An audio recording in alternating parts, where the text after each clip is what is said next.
E eu quero estar falando de um aspecto do Evangelho que pouco é falado. Rafael esteve falando domingo passado sobre a volta de Jesus e a igreja gloriosa nos últimos dias. Se você não viu a mensagem, eu recomendo você entrar lá no YouTube e assistir. Foi uma noite poderosa, aqueceu meu coração. Outras pessoas testemunharam o quanto os seus corações foram aquecidos e se apaixonaram por Jesus. E caso você não tenha ouvido, você está nos visitando, a nossa visão escatológica é pré-milenista, histórica e apostólica. Um nome bem grandão, né?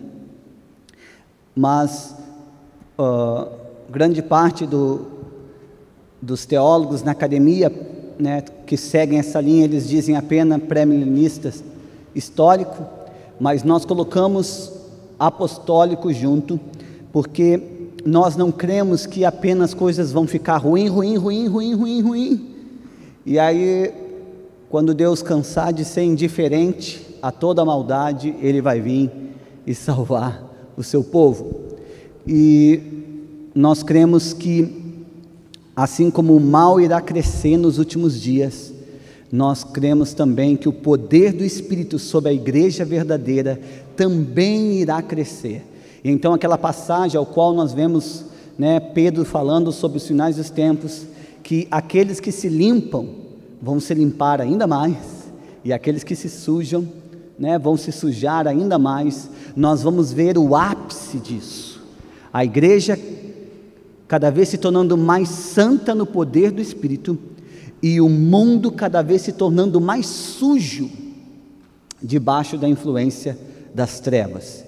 Então, vai ser realmente uma guerra de luz e trevas, e nós temos visto o engano já começando cada vez mais a aumentar nos nossos dias. Nós temos visto a maldade crescer, os valores da palavra, os valores que Jesus ensina sobre família, sobre santidade, pureza, cada vez sendo destruído como sociedade e sendo visto como certo, e isso só vai aumentar. Mas eu creio também que vai chegar no momento aonde vai haver tanta pressão, que Deus vai derramar o seu Espírito sobre a igreja, e nós começaremos a ver um poder sendo liberado para nós suportarmos essa pressão, mas não apenas suportar acuados em um cantinho, mas nós levantarmos como noiva gloriosa, e nós literalmente vencer o maligno, porque Jesus fala que a igreja irá vencer a besta, amém?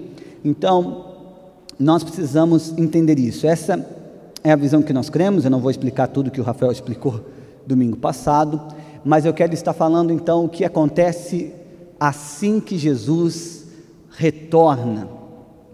E antes de falar isso, eu quero ler uma frase do Dublin Daniel, que diz assim: para onde fomos salvos é mais importante do que de onde fomos salvos. Você pegou aí? Para onde fomos salvos é mais importante do que de onde fomos salvos. Talvez você tinha uma vida miserável de pecado, e é poderoso você compartilhar a transformação que Jesus fez na sua vida, talvez para evangelizar outras pessoas. Mas eu garanto para você que a razão do qual você foi salvo, para a realidade ao qual isso aconteceu, é mais importante do que a realidade de onde Deus te tirou. E é por isso que nós estamos falando isso. Muitas vezes, quando vai se falar do Evangelho, apenas se fala da cruz, mas não se fala da conclusão de todas as coisas, que é a volta de Jesus e o reino milenar, que é então o para que nós somos salvos, para onde estamos indo. E eu vou estar falando então do reino milenar. O objetivo não é falar de curiosidades, mas é realmente nós entender o quanto isso deve despertar em nós paixão, fascinação e propósito, porque se eu não sei para onde estou indo, qualquer caminho serve, não é mesmo? mas se eu sei para onde estou indo, eu mudo o meu estilo de vida hoje.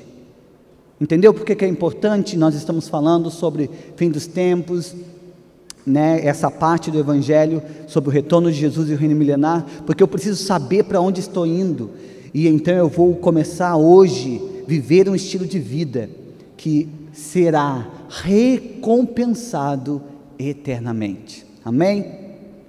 Então eu quero que você abra comigo em Daniel capítulo 7, versículo 13. Daniel, capítulo 7, versículo 13. Nós vamos ler até o 14. Diz assim: eu estava olhando nas minhas visões da noite, e eis que vinha com as nuvens do céu alguém como o filho do homem.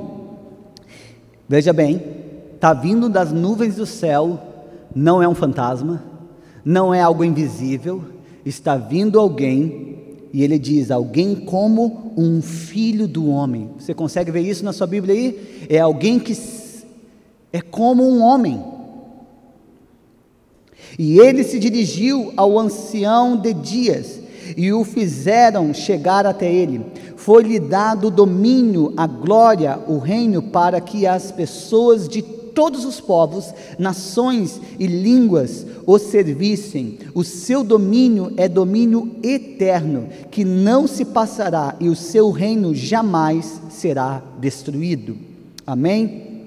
Então aqui nós vemos Daniel descrevendo o retorno de Jesus, aquilo que o Rafael falou domingo passado, mas ele fala então de um reino sendo estabelecido que não passará. Quando esse reino? Assim que ele voltar. Quando Jesus aparecer no céu, ele não vai aparecer primeiro invisível, porque aqui diz que todo mundo vai olhar e vai dizer, aparece um homem. É isso que Daniel está falando aqui, não é? Como filho do homem. E não é uma parábola aqui, ele está descrevendo o que ele está vendo. E então todos verão Jesus. Você já viu quando Jesus está ascendendo aos céus, no inicinho ali de Atos, lembram? Jesus está subindo aos céus, e todos os discípulos estão ali vendo Jesus subir aos céus. Eu fico imaginando que cena incrível deve ter sido essa, né? Eu estou ali falando, então ele diz tchau, né? Deve ter sido, não sei como exatamente foi, mas deve ter sido uma sensação incrível. E diz que ele subiu até que ele sumiu nas nuvens, lembram? Diz isso no início de Atos. E quando ele já sumiu, eu acredito que os discípulos ainda estão tentando enxergar ele. E diz que 2 varões de branco apareceram.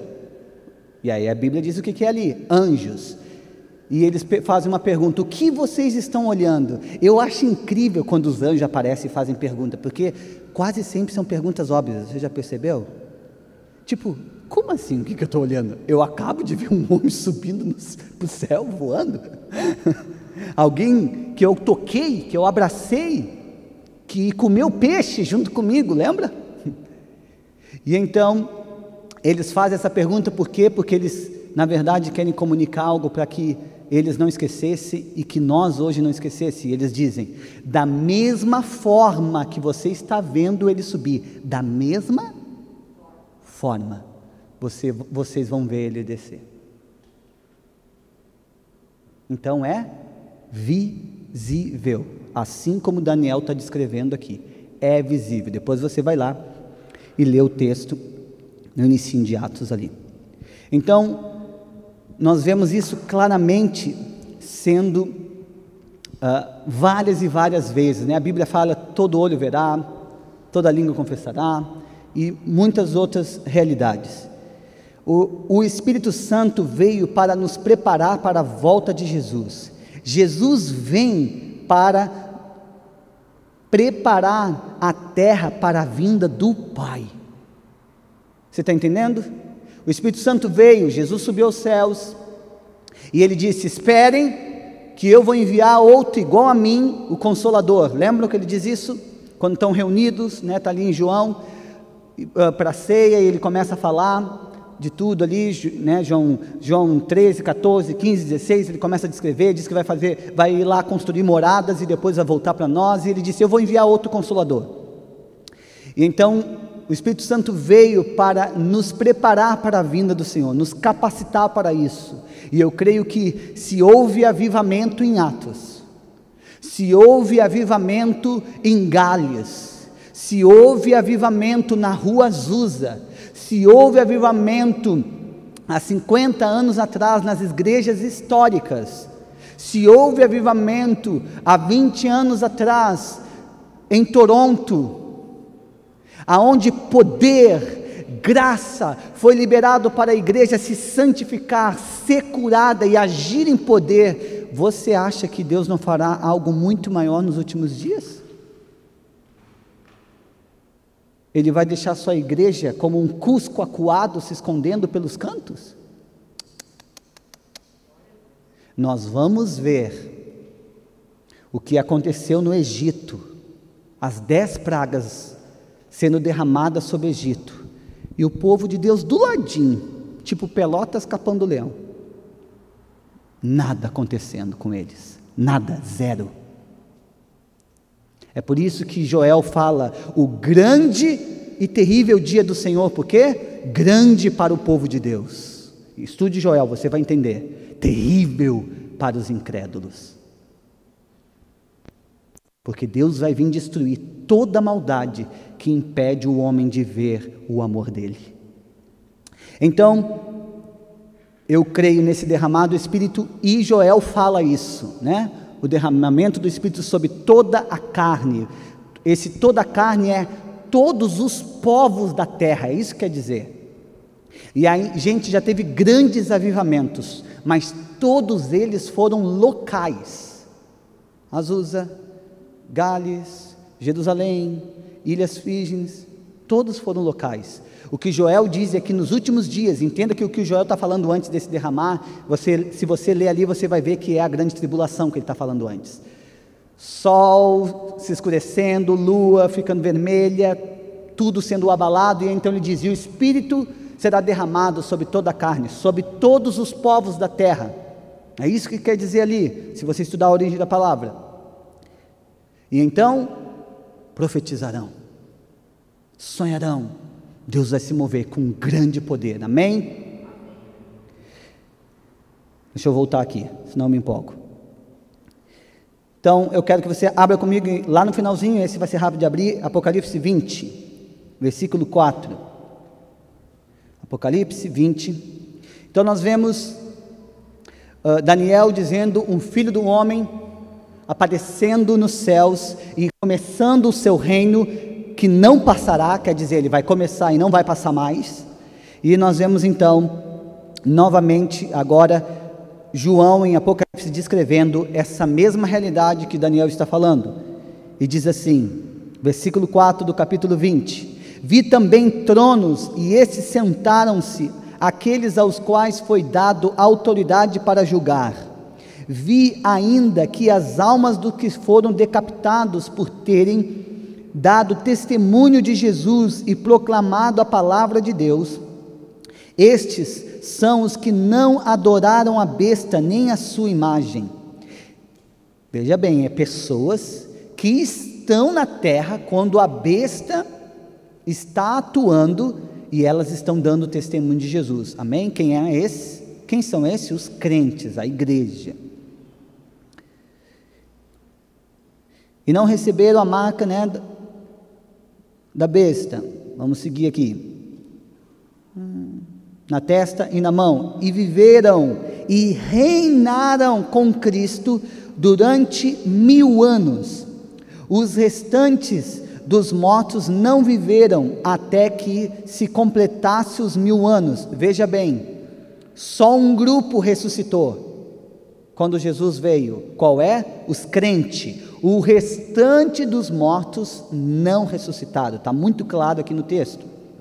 Só depois que se passou 1000 anos, os primeiros 1000 anos.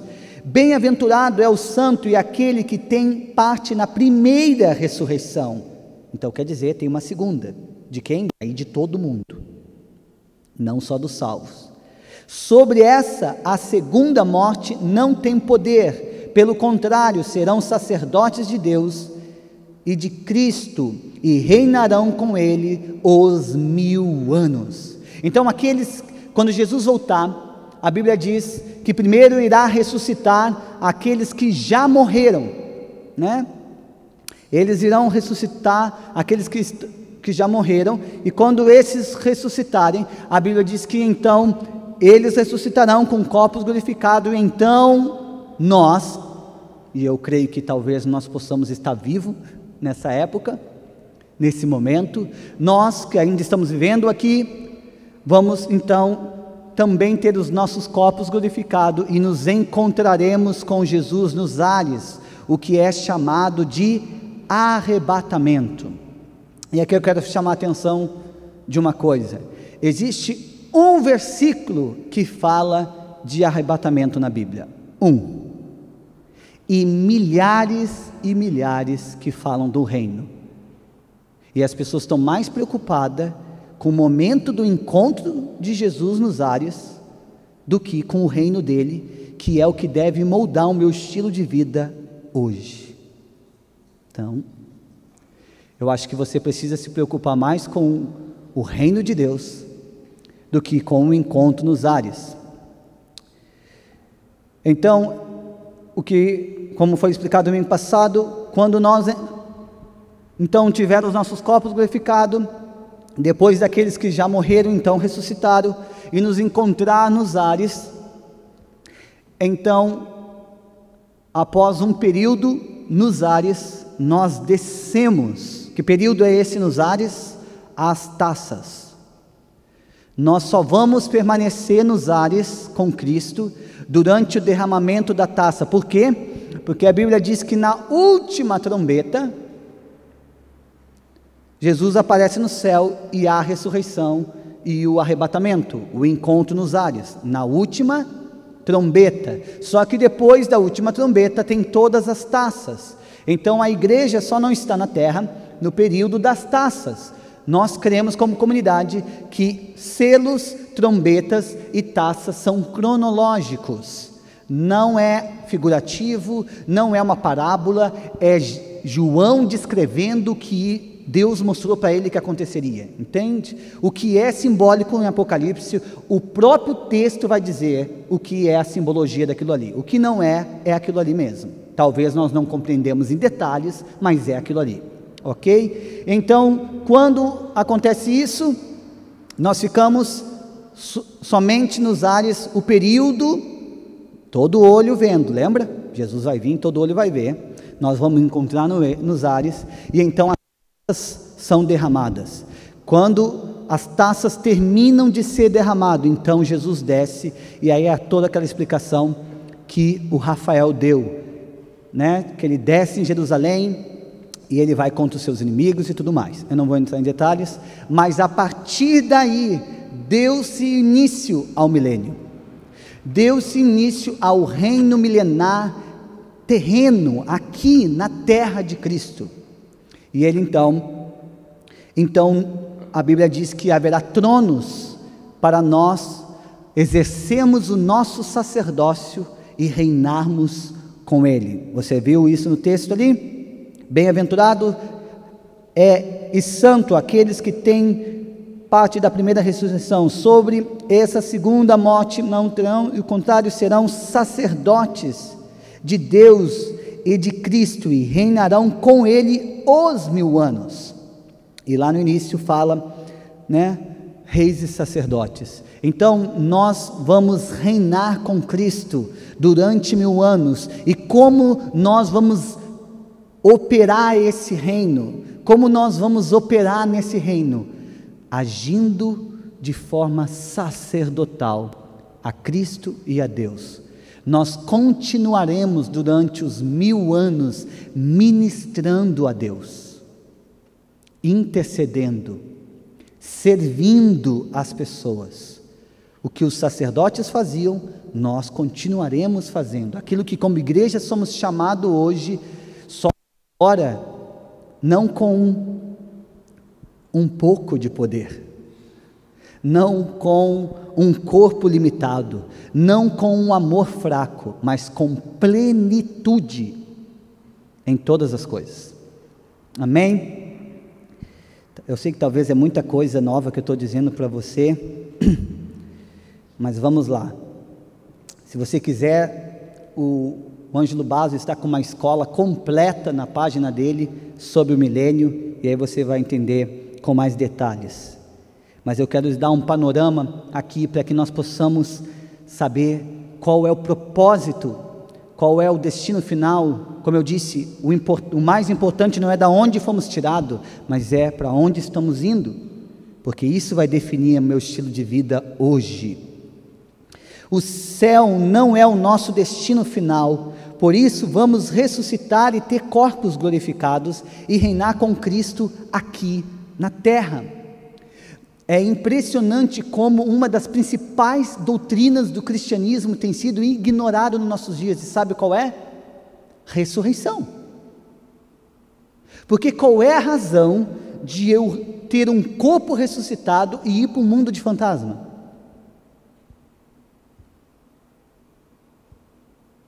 A Bíblia é muito clara que Jesus vai reinar na terra sobre 1000 anos, e isso não é coisa de... e até me fugiu o nome, de Testemunho de Jeová. Lembrei, isso é o que a Bíblia diz, e eu também não creio naqueles desenhos deles, sabe? A gente andando de terno e gravata, vocês mulheres de vestidos, no meio do mato. Você já viu aquilo? Eu acho assim, faz todo sentido, né? Vou tirar uma temporada numa fazenda, você andando de vestido longo, bem arrumada, cabelo impecável, no campo. A não ser que seja uma sessão de foto, não faz sentido algum, não é mesmo? Então eu não creio não, eu creio a igreja com corpos glorificados como o de Jesus, que comeu peixe. E eu acho que ele comeu 2 vezes, né? Comeu diante de Tomé, lá quando ele estava em dúvida, e na praia diz que quando ele fala com Pedro, depois de ter ressuscitado, Pedro, né, se joga na água e nada até ele. O que Jesus está lá esperando ele? Com um churrasco. Gente, eu estou louco que o reino chegue, imagina. Vinde benditos meu Pai, um churrasco gigante para a gente comer, que maravilha, hein? Com a carne cada do jeito que está. Mas gente, é real, Jesus estava na praia sentado, assando peixe, e ele comeu com Pedro, não aconteceu isso? E isso vai acontecer no reino milenar. O que nós precisamos entender? Colossenses capítulo 1, versículo 19 e 20. Pois foi do agrado de Deus que nele habitasse toda a plenitude por meio dele, reconciliasse consigo todas as coisas, tanto as que estão na terra, quanto as que estão nos céus, estabelecendo a paz pelo seu sangue derramado na cruz. Olhe aqui o que está sendo dito aos Colossenses, o que Paulo está dizendo, que através da obra da cruz, o objetivo final, a conclusão de tudo que Jesus fez na cruz, é todas as coisas serem reconciliadas, tanto as da terra, quanto as do céu. Que história é essa que vai destruir a terra? Se Paulo está dizendo aqui que Jesus vai reconciliar, Jesus vai botar tudo em ordem através dele, do seu sangue derramado na cruz, a autoridade que ele recebeu para isso. Porque lembra, Deus havia dado autoridade sobre a terra para nós em Gênesis, está lá, domine sobre todas as coisas, lembra? Só que o homem deixou Satanás passar a lábia na gente, e nós corrompemos isso, então fomos expulsos do Éden, e o Éden era onde? No céu ou na terra? Aonde era? Na terra. Então o homem foi expulso, porque agora não podia comer da árvore da vida, porque senão ele ia viver eternamente no pecado, e destruir por completo o restante. E então Deus expulsa, e simplesmente agora começa toda uma restauração, porque como nós temos pregado desde o início, o Evangelho começou quando Deus fez uma promessa a Eva e disse: da tua semente, eu vou levantar alguém que vai pisar na cabeça da serpente. E então ele fala de novo a Abraão e diz: a tua semente irá ter um reino que dura para sempre, será incontável como as areias do mar. E então nós precisamos entender isso, tudo irá ser reconciliado. Efésios 1, versículo 9 ao 10, e nos revelou o mistério da sua vontade, de acordo com o seu bom propósito, que ele estabeleceu em Cristo, isso é, de fazer convergir em Cristo todas as coisas. Olha que interessante, eu vou ler a versão NVI. Todas as coisas celestiais ou terrenas, da dispensação da plenitude dos tempos. Quer dizer, quando chegar a plenitude dos tempos, o fim da história que Jesus nos mostrou em Apocalipse, vai haver uma convergência em Cristo de todas as coisas, as celestiais e as terrenas, porque nós precisamos entender, e nós cremos aqui, que Satanás, ele caiu junto com o homem no Éden, ok? Não foi antes, foi quando ele levou o homem, enganou o homem, levou o homem a desobedecer a Deus, com a intenção de que ele acabasse adorando a ele, a mesma proposta que ele fez para Jesus no deserto. Ali ele caiu, e depois, então, um terço dos anjos caíram, e isso não abalou apenas a terra, isso abalou a realidade dos céus. Você entende que os céus também não está mais da mesma forma de quando Deus o criou? Porque um terço dos anjos não estão mais lá, que também, só que aqui a Bíblia está dizendo que tudo irá convergir em Cristo, e tudo será restaurado, tudo será alinhado, tudo será colocado em ordem.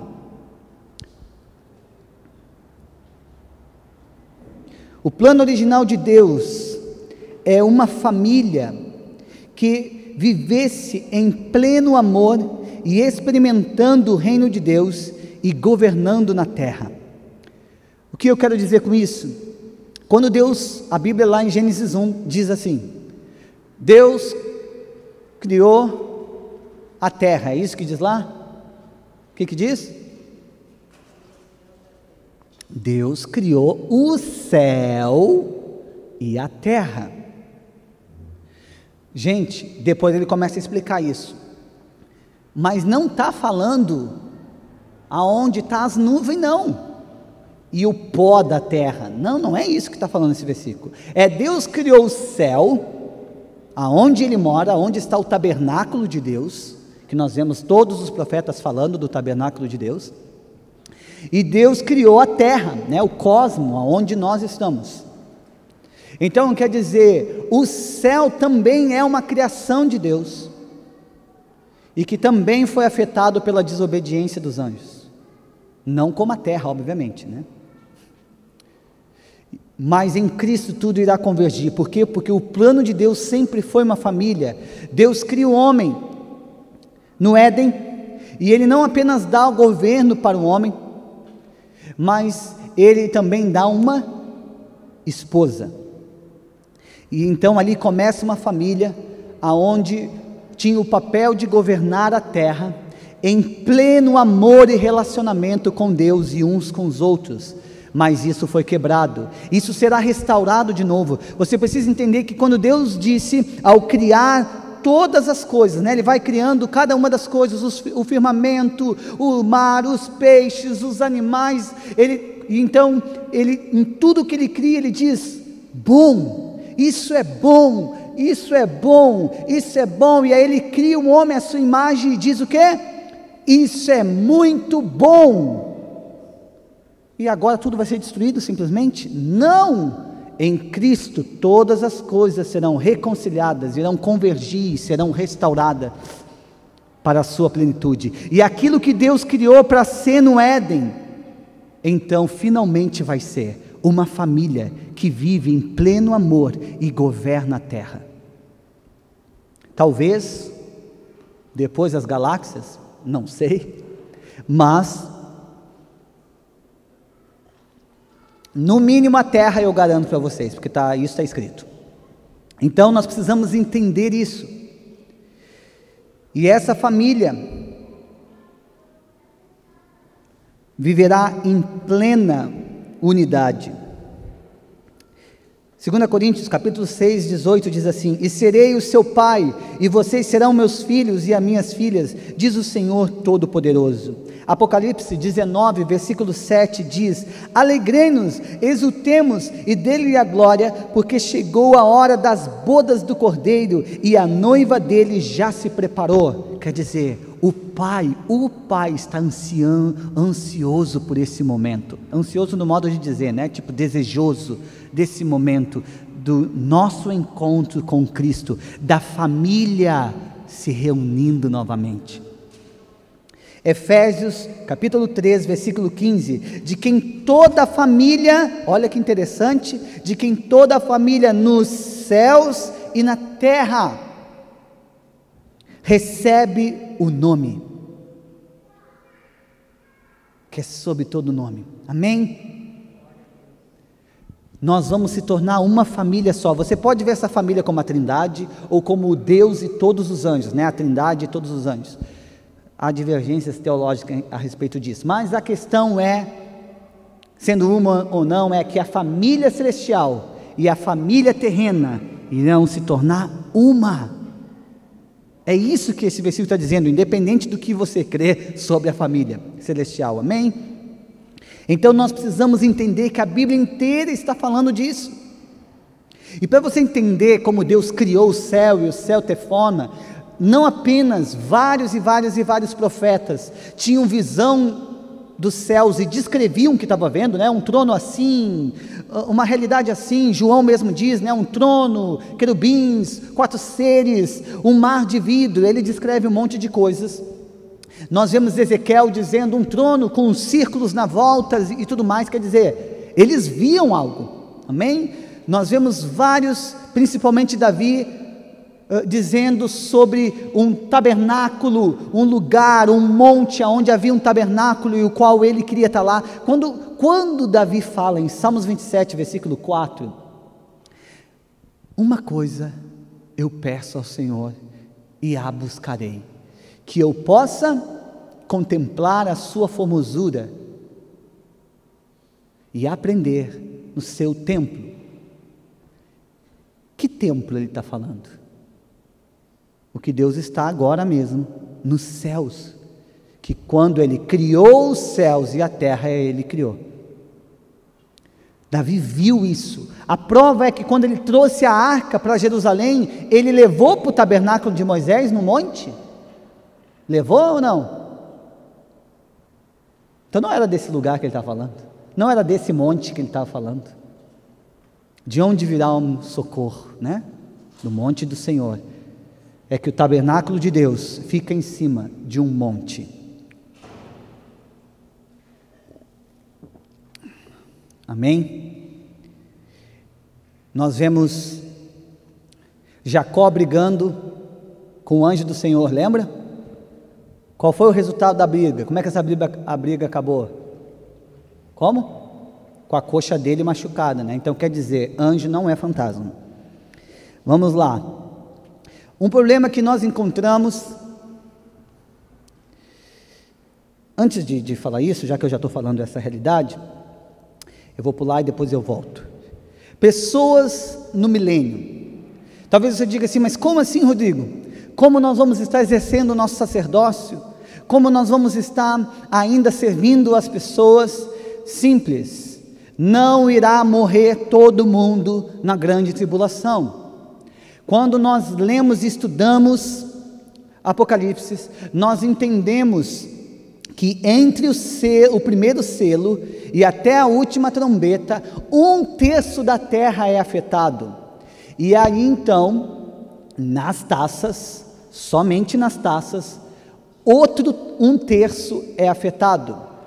Então, quando se estuda, você começa a ver essa realidade. E o que isso então quer nos dizer? Que 1/3 da terra, da população da terra, irá sobreviver. Mas essas pessoas não serão crentes.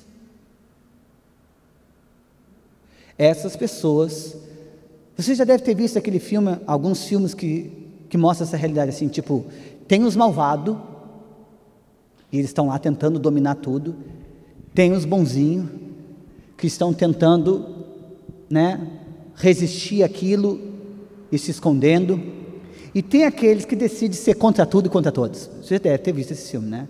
Eles andam armados, eles têm várias teorias na sua cabeça, e simplesmente eles são contra tudo. Isso vai existir no fim dos tempos.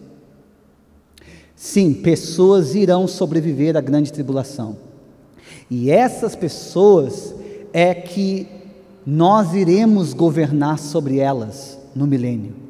É essas pessoas que quando chegar lá no fim, Satanás vai ser solto e tentar enganar elas, porque não tem como enganar alguém com corpo glorificado. Quem estará reinando com Cristo vai rir da cara do diabo da mesma forma que Deus ri em Salmo 2. Não tem como, entende? Nós vamos estar com novo corpo, não vai haver mais corrupção em nós para o diabo poder nos enganar. Amém? Então é essas pessoas que vão sobreviver à grande tribulação, mas não aceitaram a Cristo. Essas pessoas é que vão continuar vivendo por 1000 anos e morrendo e tendo filhos vivendo, e é sobre essas pessoas que nós estaremos governando. Inclusive entre elas haverá líderes, reis, a Bíblia fala disso, e nós vamos reinar sobre eles, e então nós vamos estar ministrando não mais as culturas caídas que nós vivemos hoje, mas a cultura de Deus sobre eles. Nós estaremos sendo aqueles que estaremos exercendo influência sobre eles, do que é o padrão de Deus. Jesus então vai descer, e ele vai se assentar num trono no templo em Jerusalém. Você já deve ter ouvido falar isso, que Jesus vem, o anticristo tenta fazer isso, mas ele é corrido e morto. A Bíblia diz que ele é vencido, ele é destruído quando Jesus volta.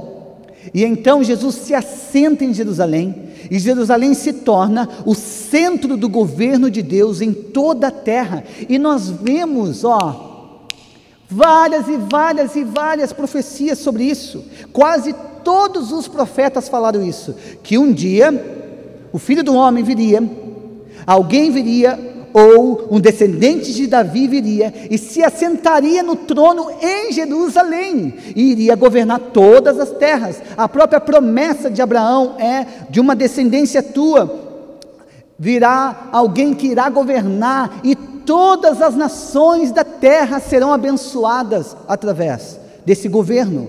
Que governo esse? O governo físico de Jesus, o reino milenar. Talvez você nunca ouviu muito falar disso, mas eu quero te dizer que praticamente todas as linhas escatológicas creem num reino milenar físico. As pessoas só não falam. Só existe uma linha que não crê, que é que essa linha diz que nós já estamos no reino milenar, e eu não creio nisso, e depois eu já digo por que eu não creio.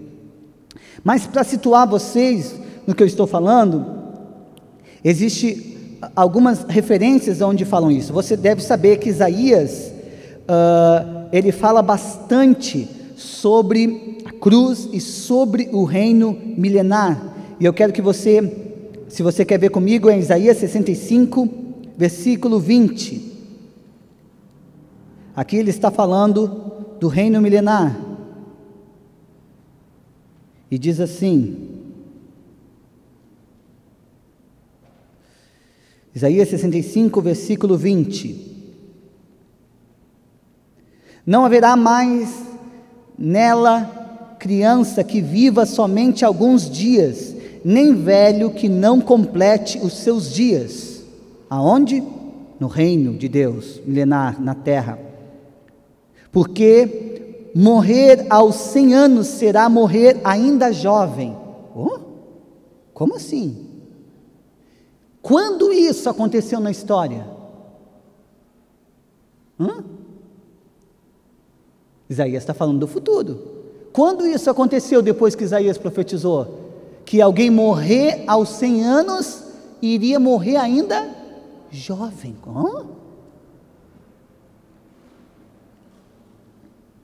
E quem pecar só aos 100 anos será amaldiçoado. Pecar? Vai ter gente pecando?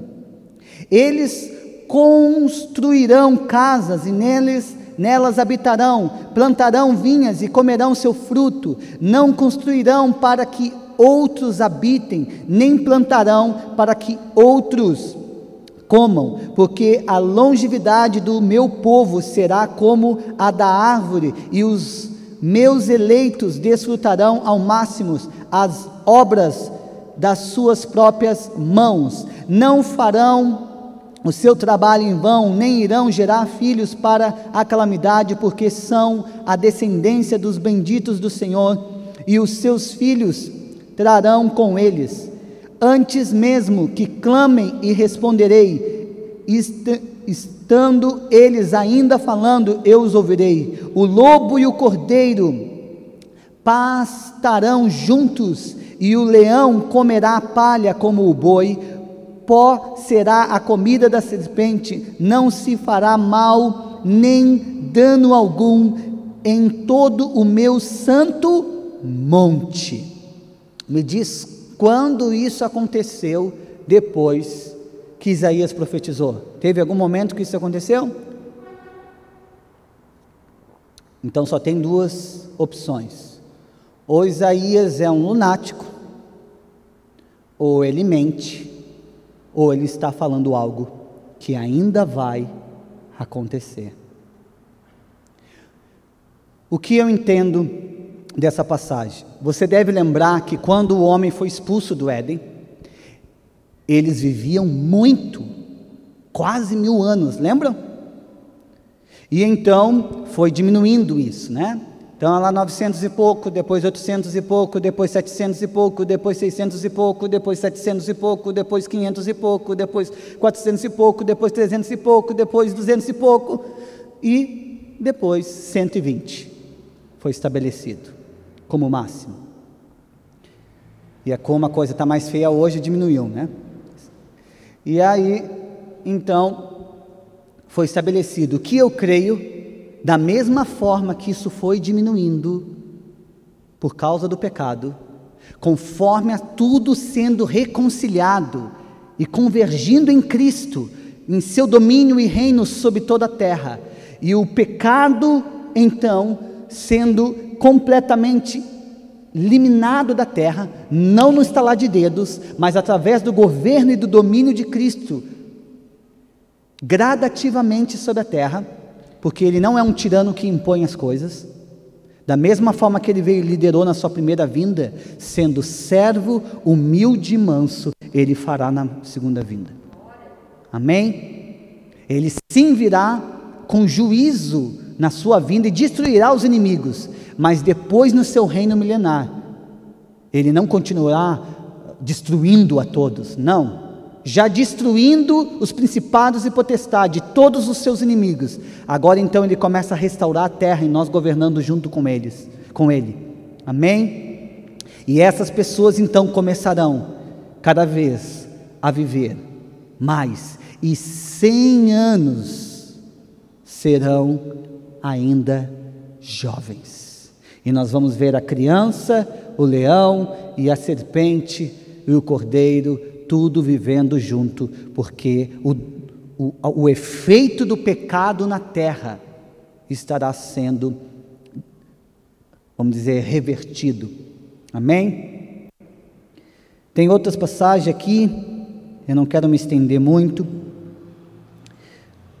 mas nós vemos, por exemplo, em Apocalipse, versículo 22, 2, que fala que haverá as folhas no jardim do Éden, que nós vamos pegar folhas e curar as nações.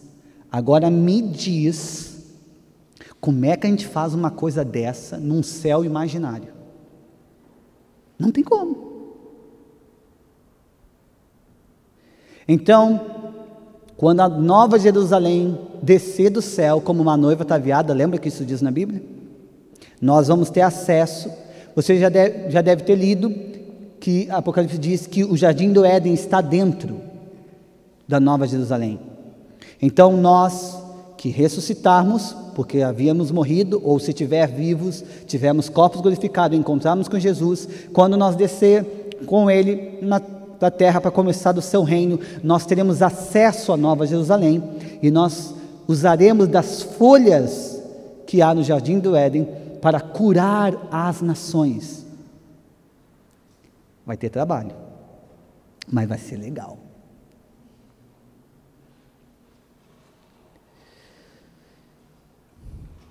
Nossos corpos serão como o de Jesus no caminho de Emaús, ou comendo peixe diante de Tomé, em Lucas 24, fala disso, como eu já falei anteriormente. Então haverá 3 tipos de pessoas na tribulação: os salvos, os seguidores e os incrédulos. Então esses são os 3 tipos de pessoas que nós teremos na realidade da tribulação. E então nós vamos ver exatamente que os salvos vão se tornar parte do governo de Deus, os incrédulos irão ser os que restaram, e os seguidores da besta serão os que vão ser destruídos, ok? A Bíblia é muito clara que aqueles que permitirem ter a marca da besta, eles serão destruídos junto com ela quando vem. Então esses são os 3 tipos de pessoas quando Jesus vem. E então quem sobra na história? Os salvos e os incrédulos, ok? Os seguidores da besta irão ser destruídos. Um fato interessante é que Zacarias 13, que também está falando sobre o milênio, fala de que haverá pessoas que irão mentir. Não tem como salvos com corpos glorificados estarem mentindo. Então as pessoas, os incrédulos que sobreviveram à grande tribulação. Então as pessoas elas vão ir se convertendo aos poucos durante o governo milenar de Cristo, esses que sobreviveram à grande tribulação. Então vamos lá, eu quero então ir para a parte final, que é as 5 realidades do milênio. Então o que nós vamos ver no milênio? O que nós vamos ver acontecer, Eu estou falando de efeitos colaterais até agora, que a vinda do Senhor e o reino milenar vai ter, mas o que nós vamos ver na prática acontecendo no milênio? Nós vamos então ver a Nova Jerusalém descer dos céus, A casa dos santos, a nossa casa irá descer do céu. O que nós cremos? Nós cremos que ela virá junto com o Senhor nos ares como uma noiva ataviada, e ela ficará nos ares até que a terra seja restaurada por 1000 anos. Talvez você diga: nossa, Rodrigo, isso está parecendo ficção científica. Você acha que Deus não é poderoso para fazer isso? Ele abre o mar vermelho, ele anda com uma coluna de fogo com o povo.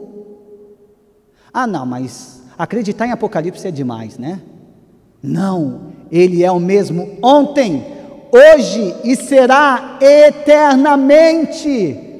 E nós veremos a cidade que ele disse para os seus discípulos na ceia, que estava preparando para nós, que nós não se turbe o vosso coração, crede em Deus e também em mim, na casa de meu Pai há muitas moradas. Nós vamos ver a Nova Jerusalém descendo. Se a Bíblia diz descendo, ela vai descer, e ela estará nos ares, até a terra ser restaurada nos 1000 anos, e você vai entender por quê, na conclusão.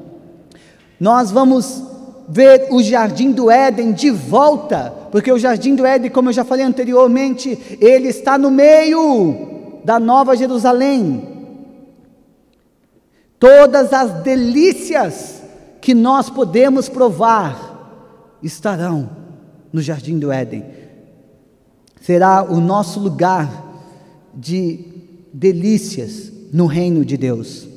Terceira realidade, o reino de Davi, o governo e a justiça social. Nós vamos ver o governo de Deus sendo estabelecido na terra, e justiça social como nunca antes. Se essa realidade é uma realidade que queima no seu coração, eu quero te encorajar, invista nessa área, mas não de forma ideológica, mas olhando para a eternidade, dizendo: Deus, eu creio que um dia toda a injustiça irá acabar, e eu quero hoje já andar nessa realidade, e no seu reino vindouro, eu ser um dos reis e sacerdotes que o Senhor irá usar, para isso ser uma realidade em toda a terra.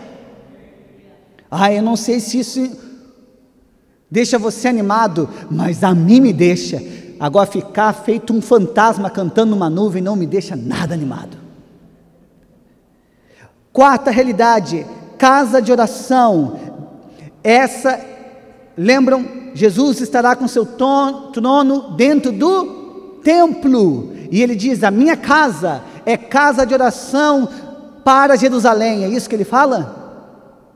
Não, para todos os povos. Nós vamos ver a realidade plena disso no milênio, ele sentado em Jerusalém num trono dentro do templo, sendo adorado, e o seu reino sendo manifestado, sendo influenciado de Jerusalém para toda a terra.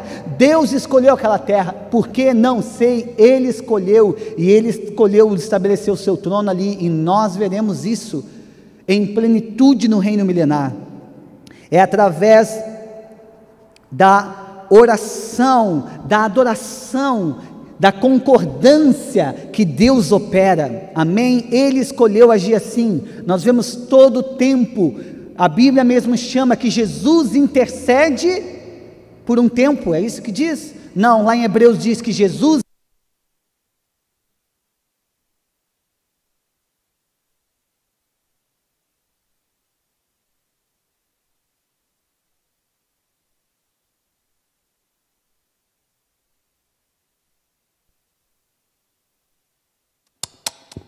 A Bíblia diz que Jesus intercede para sempre.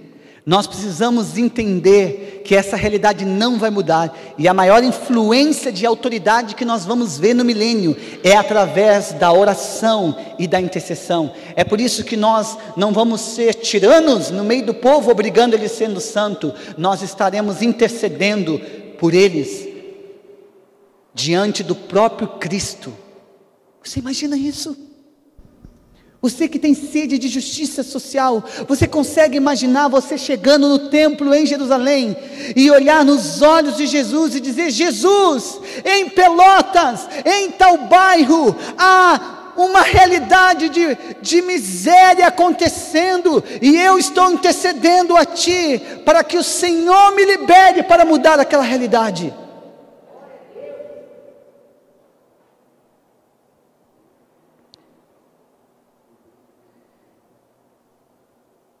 É muita coisa para você entender isso, mas há milhares de textos mostrando isso. Quinta coisa é a família de Deus, relacionamento perfeito. Relacionamento perfeito, unidade perfeita. Sabe a dificuldade que nós temos de andar junto hoje? Como irmãos muitas vezes, e muito mais como igreja, isso não haverá mais. nós seremos uma família perfeita e o nosso relacionamento entre nós será um modelo perfeito para as nações da terra. Aleluia. Uma das coisas que eu creio que nós não estamos no milênio é porque a Bíblia diz em 1 Tessalonicenses 2,18 que Satanás impediu Paulo de ir até um lugar. Em 2 Coríntios capítulo 3, versículo 3, capítulo 4, versículo 3, diz que ele está impedindo, Satanás está impedindo a compreensão do Evangelho na vida das pessoas. 2 Coríntios capítulo 11, versículo 4 e 13 a 14, diz que há engano no meio da igreja. Efésios 2 fala que Satanás é o príncipe desse século. Nós precisamos entender que o fato de Jesus ter despojado Satanás na cruz, e o que significa, tirou as armas dele, ainda não removeu ele. Isso vai acontecer na sua vinda, que ele vai ser preso, acorrentado, jogado num poço, fechado lá e selado. Quer dizer, não tem como mais ele ter uma influência sobre a humanidade, até Deus soltar ele novamente 1000 anos depois, e aí sim, jogar ele no fogo eterno. Então Satanás ainda está operando. E qual é então, se ele foi despojado, não há mais armas, o que ele usa? A mentira, o engano. Ele continua ainda como no jardim, mentindo e enganando. Mas nós precisamos crer nessa realidade gloriosa, ao qual iremos governar com Cristo. É por isso que aqui nós buscamos construir uma casa de oração, porque a Bíblia fala e profetiza sobre o futuro, em Isaías 56, versículo 7, que Ele nos colocará na sua casa de oração, e lá irá ter alegria. Uau! Então nós governaremos com Ele. A casa de oração, o trono de Deus estará em um templo, porque a autoridade vem por meio da adoração. A autoridade que Deus libera é por meio de um sacerdócio sadio. Nós oraremos junto com Jesus ao Pai pela restauração da terra. Quando nós lemos Salmo 2, nós vemos o próprio Pai dizendo para Jesus: pede-me, e eu te darei as nações por herança. Havia um sentido simbólico para Davi naquela época, mas se você seguir lendo os versículos, você vai ver que a plenitude, a realidade do que está descrito ali, está falando de Jesus. Pede-me. E isso estará acontecendo durante todo o milênio. Mateus 25, 34. Então o rei dirá aos que estiverem à sua direita: venham, benditos de meu Pai, venham herdar o reino que está preparado para vocês desde a fundação do mundo. O que isso quer dizer? Jesus não foi construir a morada? Como é que já está preparado desde a fundação do mundo? Porque está falando quando o homem ainda não tinha caído e pecado. O reino de Deus entre o homem e Deus junto, se encontrando diariamente, livremente em um relacionamento de intimidade perfeito. Esse reino, ele foi removido. O jardim do Éden não evaporou, ele foi removido para o céu, e um dia ele irá descer, e é o jardim central da Nova Jerusalém. E esse reino, ele sempre foi o que Deus preparou para nós. Por isso que Jesus fala isso aqui em Mateus 25. E então, o que eu estou falando já última passagem, se você quiser, abra comigo, por favor, em Apocalipse, capítulo 21, versículo 1.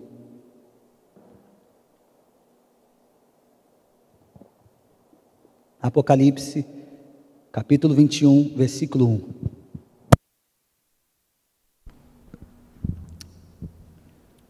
Vamos lá, vamos ler junto.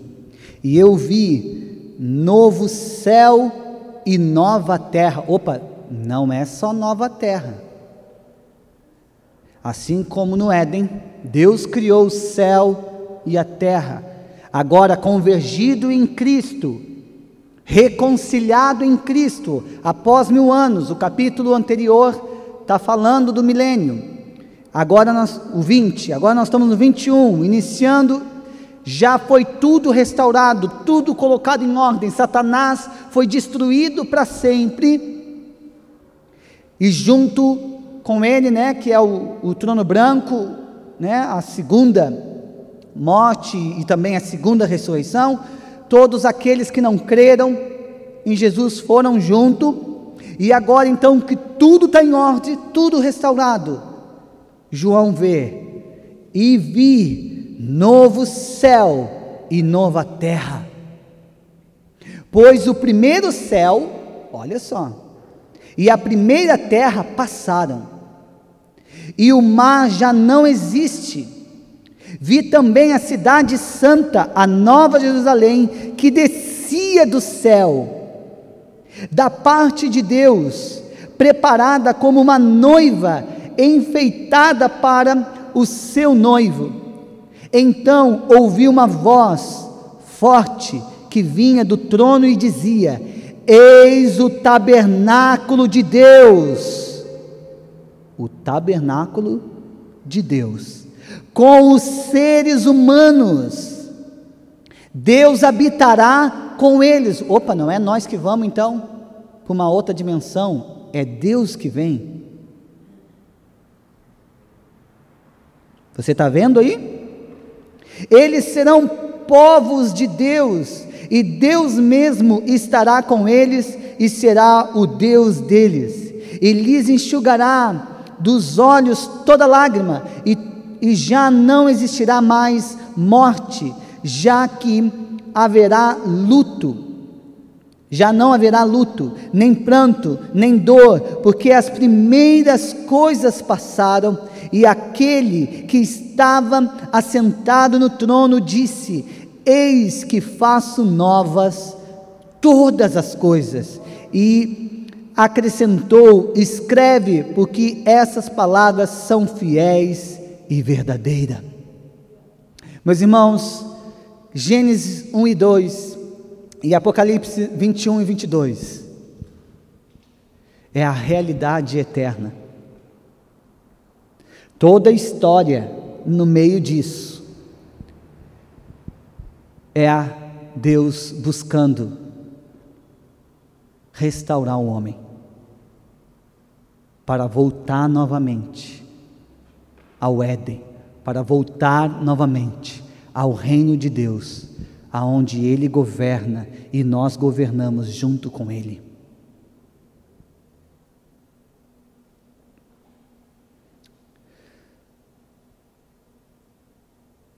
Você precisa entender que tudo o que você faz hoje, um simples copo de água que você dá para alguém por amor, será lembrado na eternidade. Lembro que os salvos dizem para Deus: mas quando, Senhor, nós te demos de beber? Quando, Senhor, nós te demos o que vestir? Quando nós te visitamos quando estava preso? Quando isso? Quando aquilo? E Jesus disse: quando fizeste ao menor, quando fizesse a um dos meus pequeninos, quando fizesse algo pequeno que ninguém estava vendo, eu vi, eu lembro.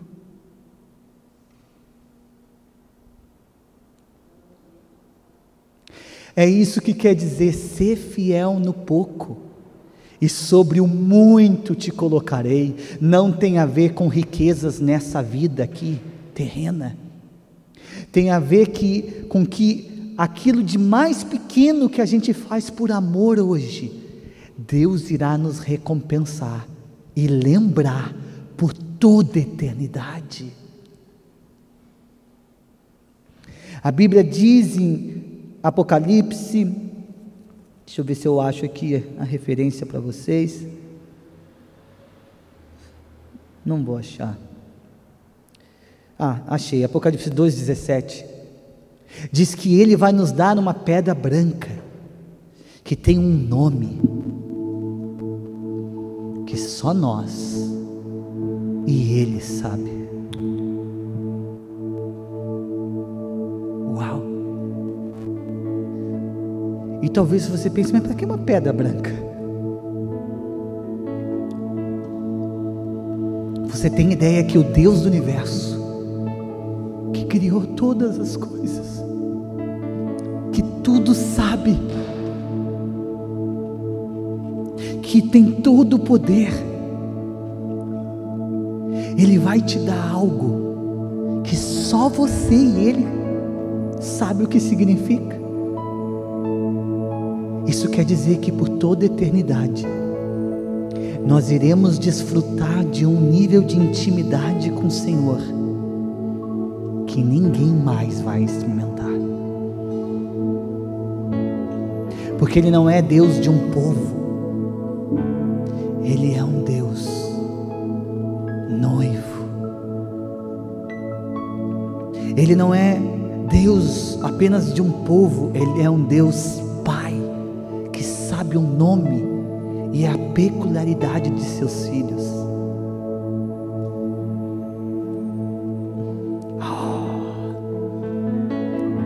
Ele vai nos fascinar por toda a eternidade,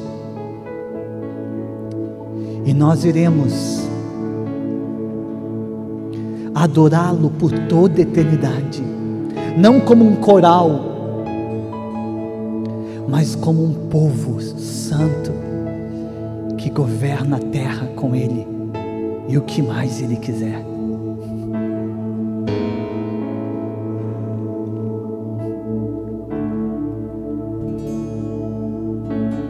Ele nos dará coroas, tronos, nossa morada será em ruas de ouro. É por isso que Abraão chama a si mesmo de peregrino. Você não acha isso estranho? Porque Abraão teve na terra que Deus falou que era Jerusalém, a terra que ele escolheu, e ainda assim ele se considerava um peregrino. Por quê? Porque ele estava falando da nova Jerusalém, da cidade eterna. E então nada mais importa nessa terra. O que eu ganhar ou perder, morrer ou viver é lucro, porque eu irei para sempre, sempre estar com meu amado, num reino perfeito, inabalável.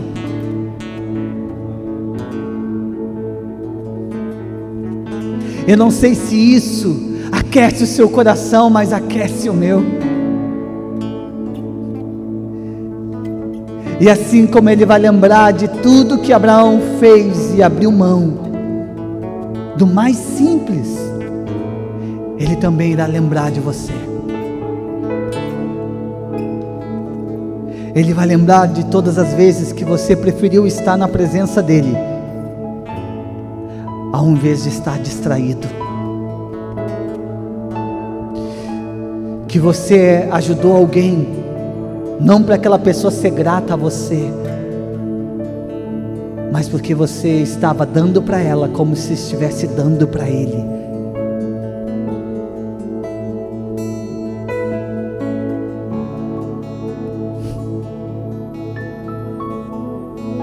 Nós te adoramos, Jesus.